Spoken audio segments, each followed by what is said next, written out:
Hey, what's up, big girl? Northtownsound. How's it going, everyone? Another accidental video because the guitar stuff tends to be accidental. That's Goldwait. Who caught that joke? Probably no one. I never even found that guy funny. It's just the name works. Harmony Bobcat. I was playing around with the signal chain today, doing some stuff going, ooh, that's cool. That would sound cool if I was sliding. And this is my slide guitar. I go to play this thing, and the strings are just, they're fucking disgusting. Honestly, I don't know when I changed these strings last. Like, it was before I moved into this house. So, I mean, these strings have got to be over 10 years old now. Ew. It doesn't get a lot of play, as you can tell. So, gonna restring. Gotta clean it. We'll look under the hood. So I picked this thing up around, 1990, 1991. I've had this a long time. These are actually still kind of easy to find in my neck of the woods in Edmonton, Canada. I probably had played, I don't know, 6, 8, something like that of these before I bought this one. This one actually had the loudest pickup out of any of the Bobcats and actually any of the Harmonies I've ever played. The only other Harmony electric I ever owned was it was a single pickup Rocket that got ripped off of me. Very bitter about that. Literally, it was about half the output of this pickup. So this has always been nicknamed the Amp Destroyer. Now, it has diminished over the years. It's degaussed and stuff. We'll talk about that. One of the things that gets me about the Bobcats, though, these are going for way too much money nowadays. You call it a reverb. People want 600 US for these things. These are part sweep guitars, literally. When Harmony was building these things, it was like, well, we got around here. And I mean, we'll tear it apart. You'll take a look-see at it. These really, it's this pickup is the only reason why you would really want to have one of these things. They do look cool, but still. Okay, so while I'm de-stringing this, let's talk very briefly about the Harmony company. And in specifics, Harmony in the 1960s, because that's what all the hipsters seem to like for some reason. Not knocking hipsters. I kind of am one, I guess. I've been called that. Now, contrary to what a lot of your vintage snake oil salesmen will try to tell you, Harmony's kind of best known nowadays for, like the 60s electrics, whether it's the solids like this or the semi-acoustics, the whole like St. Vincent Black Keys sort of thing. They built banjos, they built mandolins, they built upright basses, they built pretty well everything. These guys were outproducing and outselling Kalamazoo. They were outselling Fullerton. They were outselling Brooklyn, Santa Ana, all those companies. And unfortunately, with the crash in the late 60s, it pretty well killed them, which is really a shame. Between that and the competition from Japan at the time, wonderful guitars that were actually very well built for the price point. The only problem with them is they are a price point guitar. But to be totally blunt, corners had to be cut in order to save money. I mean, it's no different than nowadays, obviously. Original strip tuners, wiggle. See the wiggle? I got to tighten these up. Need to lube them just a hair too. That guy's getting kind of stripped, actually. Not a big surprise. It's just an arch top, flat bottom bridge that they used. It's the precious rosewood, but you'll see how that's put together, which is actually a fast way of doing it. There's a little spring clip that they put in there to hold the post in place. That's actually a really good idea that they had. Tailpiece system almost looks like an ashtray cover, but it's actually an all-in-one thing. Holes in the back. One thing I always dug about the way Harmony did their grounding, straight across with the cable into the screw hole. That's nice. But you can see spooge. You're dealing with something old when it's slot head screws for the pick guard. To hunt out the tiniest damn screwdriver I got too. I forgot about this stamp under the pick guard. So, the Rowe and Company in Toledo, Ohio.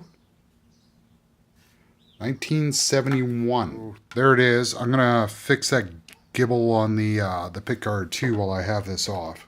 Now, here's a modern argument. Oh, crappy dime-sized pots. Well, there you go, dime-sized pots. On a whole thing, this is the Mojo switch, which stopped working years ago. It just bypassed the volume. Weird thing. And of course, the lovely and legendary Dearmond pickup. Now, I mentioned that this was the hottest Dearmond I had tried in that era.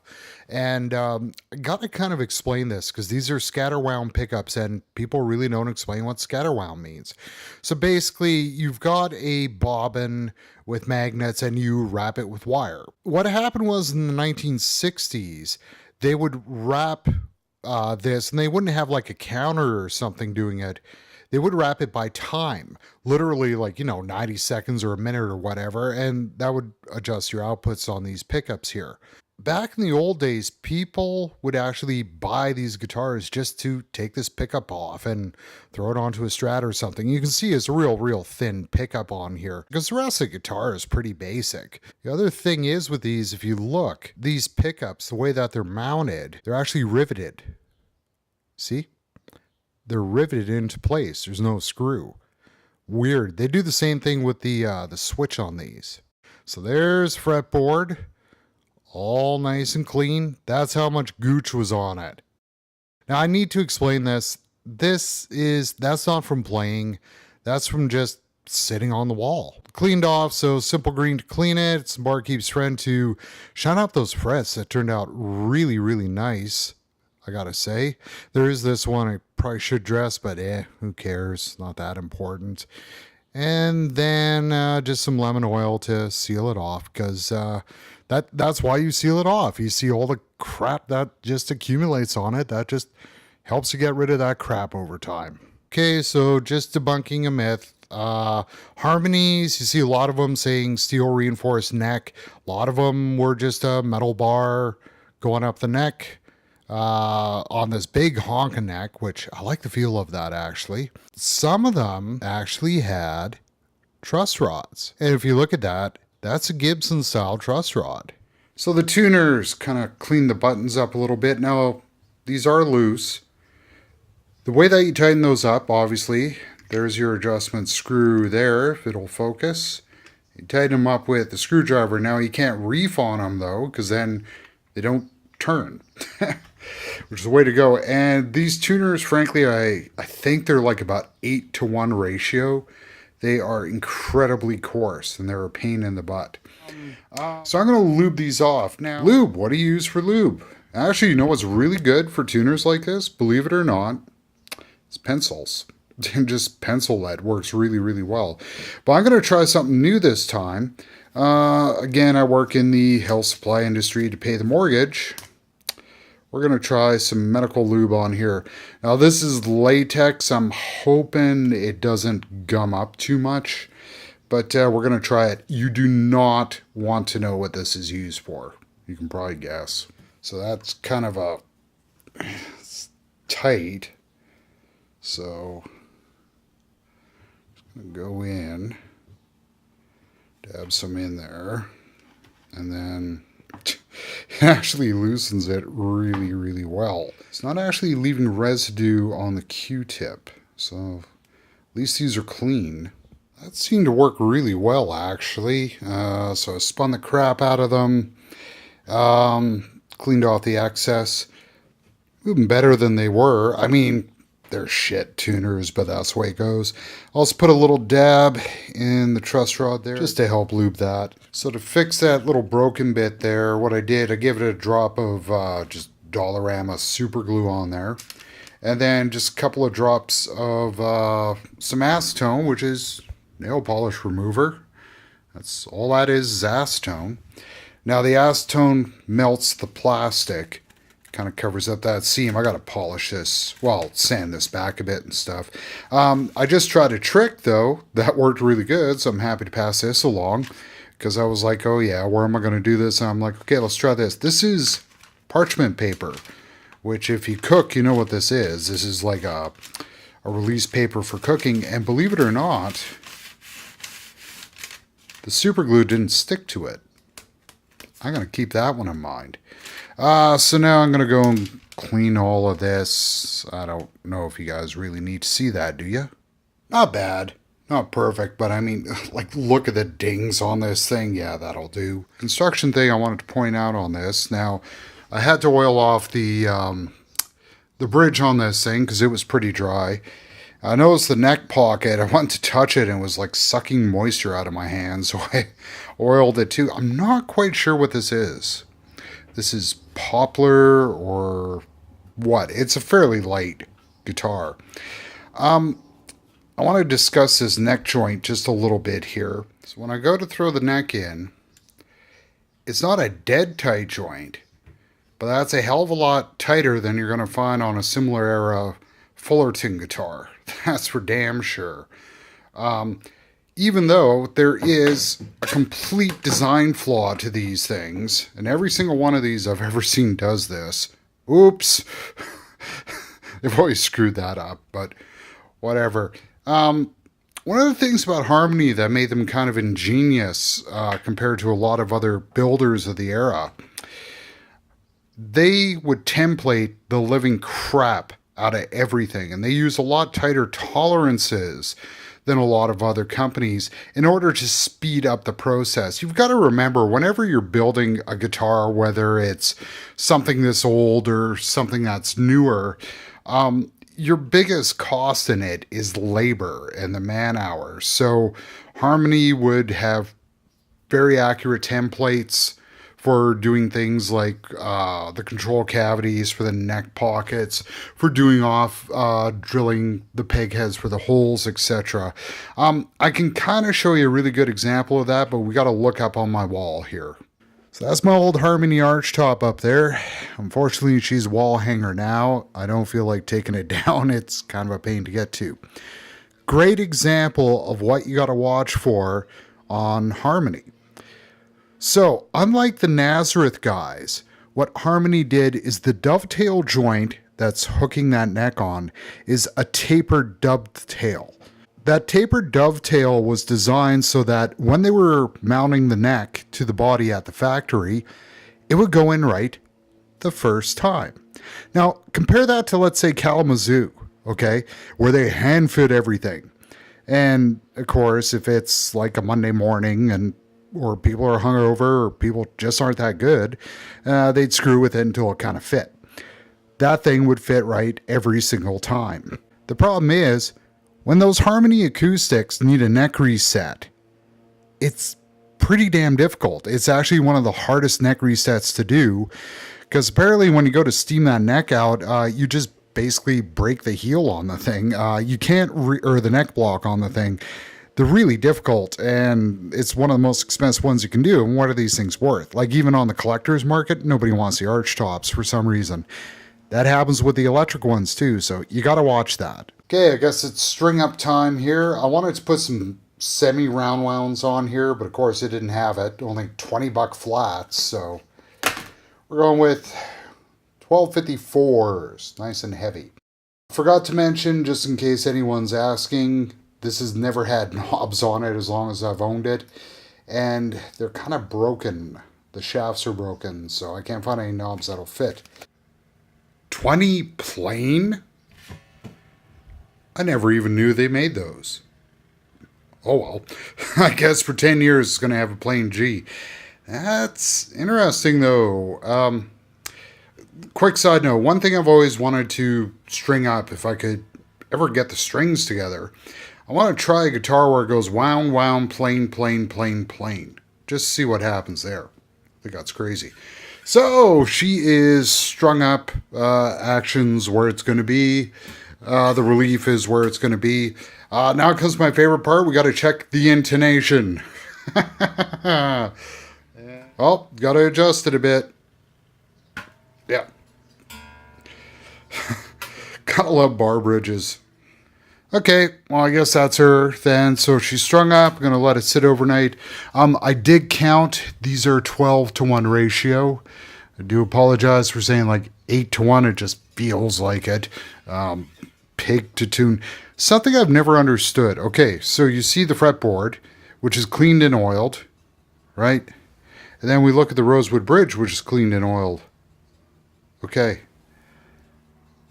Is that actually rosewood? Like, what the hell is that? It just sucked it all back. I don't know. It works. Whatever it is. Kind of pretty. Like I said, some mystery wood involved, which is not surprising given a guitar that came out at this price point. Kind of a gray day, but still we have Goldwait happening. Pardon about the lighting. Super high output pickup. What does that mean? Well, I had to fire up the deluxe over there because you kind of need a tube amp to understand high output pickups. There's something weird going on with my deluxe. I can't turn the trem off. The trem is affecting the normal channel. I just spent an hour working on it. I don't know what's going on. I'm a little concerned. So there's a little trem happening. Sorry about that. I've got the amp right now where the volume is on 4. I'm on the vibrato channel. Guitar is wide open and it does this.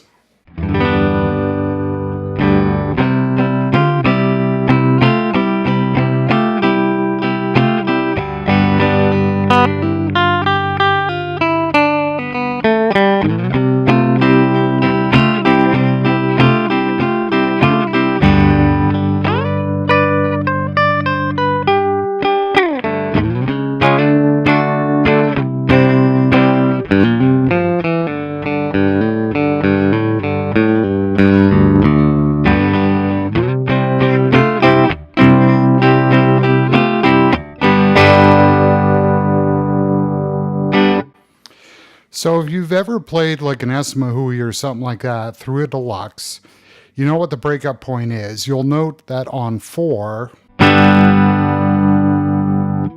I'm not even jamming on that, you know, I'm not hitting it hard. That's actually starting to push it just a little bit. So I'm going to turn up the volume on the amp just a little bit, show you what I mean about high output on this thing. So I just moved the volume up to 5 on the amp. Now, if you've ever played through a deluxe, you know on 5, you're getting just a little bit louder, but you're at that point where it starts to really break up and respond to your playing. So on 5, this is what this thing does.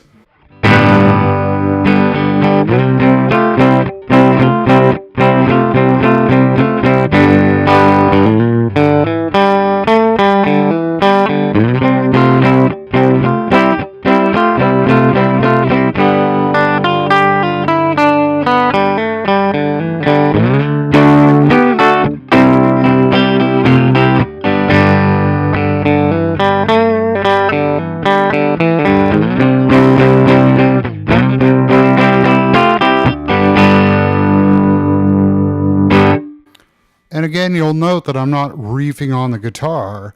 That's just from the straight output that's coming from these pickups. If I start slamming on it, you know.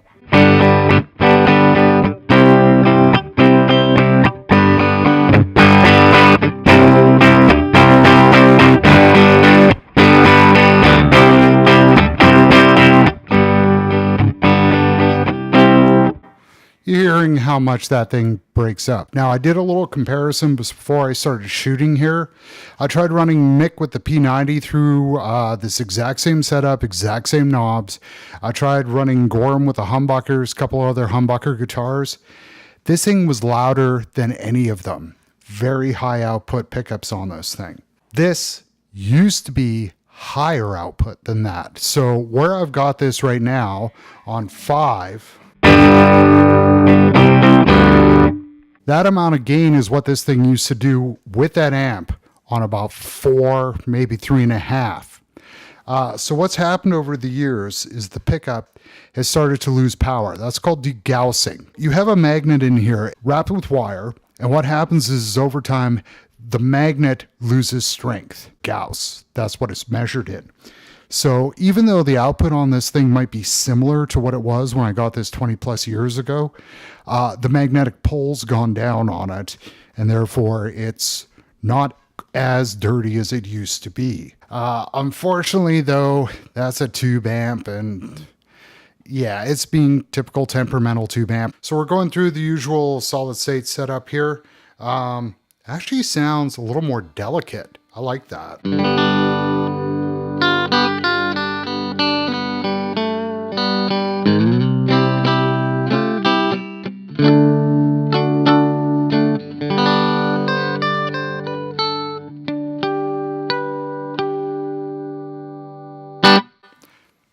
like that. That's pretty sounding. And in case I didn't mention it before, open G, obviously. Kind of, sort of. Again, these tuners are butt for trying to get things in tune. Open G, why an open G? Well, when I bought this thing, I wanted a dedicated axe for playing slide, so this was my bottleneck guitar for years. This bottleneck is probably older than a lot of people watching this. The problem is that with time, the body changes, and sometimes the body changes the way you don't want it to. I've got hand issues from hell, and one of the things I actually had to give up in playing was bottleneck, simply because I kept cramping my hands doing that. That hurts just to do that. I was fooling around a little bit earlier this week with, I've kind of noticed Agata from Melt Banana keeps playing like that, where he's got his thumb on the side like that. Doing some of that stuff is a little hard to mute it, but I might have to play with that. So really, in the last bunch of years, if I'm playing slide, I'm going straight into lap mode here.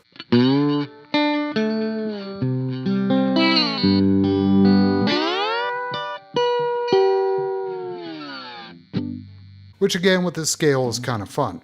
Now, I mentioned the whole reason why I was doing work on this thing was because of some effects I was trying out.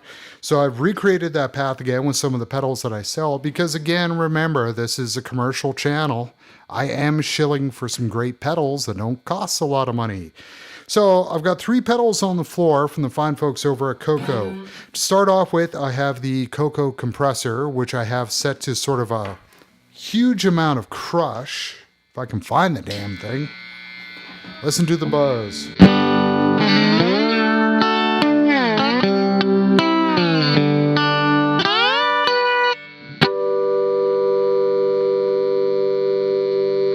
Just because I'm trying to figure out how people use compressor at the start of chains. I don't get that. Then we have the Coco timer on a pretty heavy feedback, but not too crazy delay mode.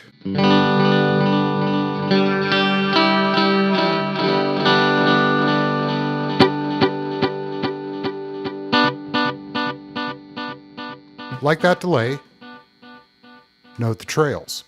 And then I've also got the Coco phaser, because I am a sucker for phaser.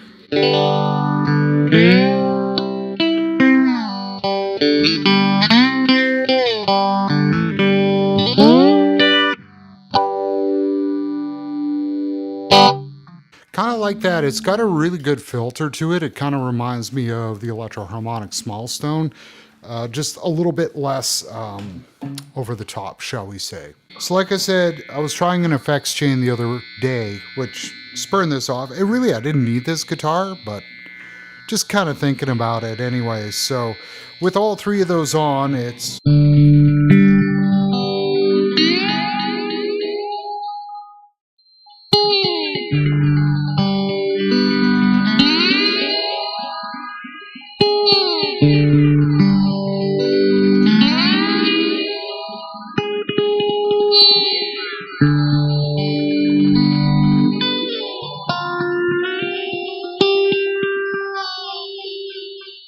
just that sort of idea. But really what I wanted to do, and here's a noise trick that your guitar teacher ain't gonna teach you at all.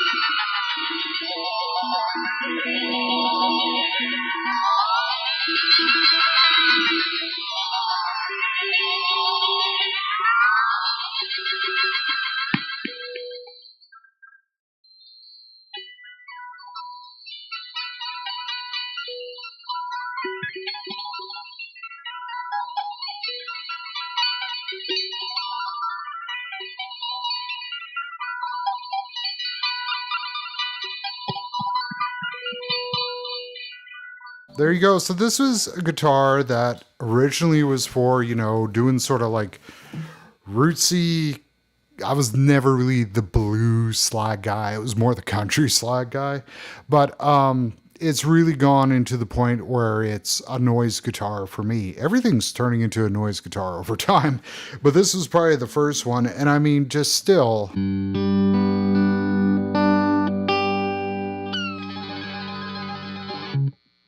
sounds just lovely. That's Goldwait done. Fun guitar, I gotta say.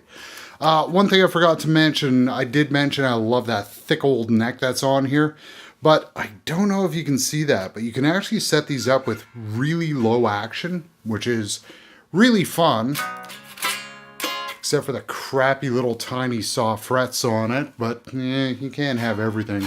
It's one of those careful what you wish for sort of situations. And yeah, it's still being a pig to tune, even though I lube those tuners, because the tuners are crap. And, you know, like I said, these are not $600 guitars. Definitely not in the top 10 of the shit hoard I've accumulated around here, but, I don't know, top 20. So if you dug that video, you learned something from it, you just got off and watched an old Harmony, cool, like, subscribe, share, all that. I'm an antisocial prick. Do my social work for me. I got better things to do. I've got guitars to work on. That's the way I look at it. I got pedals to sell. Head on over to northtownsound.com, reverb.com/shop/northtownsound. Lots of tones, very few bones, the way that it should be. Thanks again for watching, everyone. Big Earl, Northtown Sound. Later.